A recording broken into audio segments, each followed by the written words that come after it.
প্রতি বছর এই দেশ থেকে লক্ষ লক্ষ তরুণ স্নাতক হয়। তাদের হাতে থাকে একটি মূল্যবান কাগজ, ডিগ্রি। সেই ডিগ্রির পেছনে থাকে অসংখ্য রাত জাগা পরিশ্রম আর বাবা মায়ের হাজারো স্বপ্ন। তাদের বিশ্বাস এই ডিগ্রি তাদের উজ্জ্বল ভবিষ্যতের চাবিকাঠি।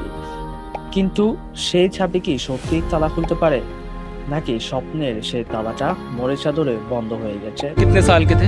सर उस समय हम 18 साल के थे और अभी अभी हम 30 साल के हो गए। 30 साल के। पिछले 12 सालों में आपने अपनी जिंदगी में क्या किया? जिंदगी में सर पढ़ते गया, डिग्री लेते गया। मैंने 3 सब्जेक्ट में पोस्ट ग्रेजुएट किया, बीएड किया, सीटेट क्वालिफाइड है, नेट क्वालिफाइड है सर। ওর মতো এমন হাজারো স্বপ্ন আজ হতাশার গহ্বরে হারিয়ে যাচ্ছে। ভালো ফলাফল করেও যখন কোনো কাজের সুযোগ নেই, তখন তাদের মনে প্রশ্ন জাগে, এই পড়াশোনা কি শুধু একটা আনুষ্ঠানিকতা? আমি বিশ্বাস করি আমাদের শিক্ষা ব্যবস্থা শুধু ডিগ্রি দিচ্ছে, কিন্তু কর্মজীবনের জন্য প্রস্তুত করছে না। আমরা মুখস্থ করে পরীক্ষায় পাশ করি, কিন্তু বাস্তব জীবনে কাজ করার মতো দক্ষতা আমাদের নেই।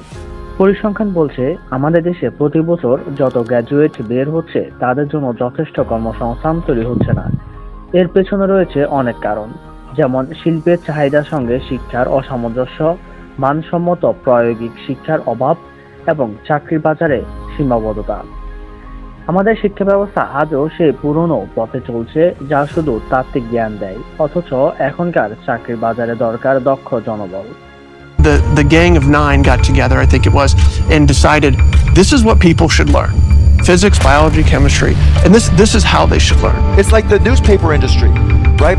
More printing presses, more big buildings, right? Makes us look grander. The people who built the schools were consciously aiming at eradicating the will of the students who were part of the system because they wanted them to be obedient. The entire purpose of a good university is to give you a foundation to fail, not a foundation to get an A. তবে কি সব শেষ? না, এখনো শেষ হয়নি। এই হতাশার মাঝেও আশার আলো আছে। আমাদের তরুণ প্রজন্ম এখন শুধু চাকরির পেছনে না ছুটে নিজেদের দক্ষতা বাড়ানোর দিকে মনোযোগ দিচ্ছে। তারা বুঝতে পারছে যে প্রচলিত ডিগ্রির পাশাপাশি নতুন দক্ষতা অর্জন করা কতটা জরুরি। ফ্রিল্যান্সিং, কোডিং, গ্রাফিক্স ডিজাইন, কারিগরি শিক্ষা, এগুলো এখন শুধু বিকল্প নয়, বরং অনেক ক্ষেত্রে প্রধান পেশা হিসেবে উঠে আসছে।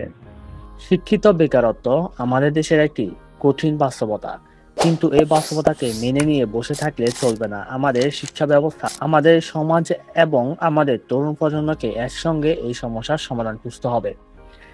ডিগ্রি হাতে স্বপ্ন কাঁধে, এই স্লোগান থেকে মুক্তি পেতে হলে আমাদের দৃষ্টিভঙ্গি বদলাতে হবে। শুধু চাকরির পেছনে না ছুটে নিজের দক্ষতা ও স্বপ্নকে কাজে লাগিয়ে নিজেদের কর্মসংস্থান নিজেরাই তৈরি করতে হবে।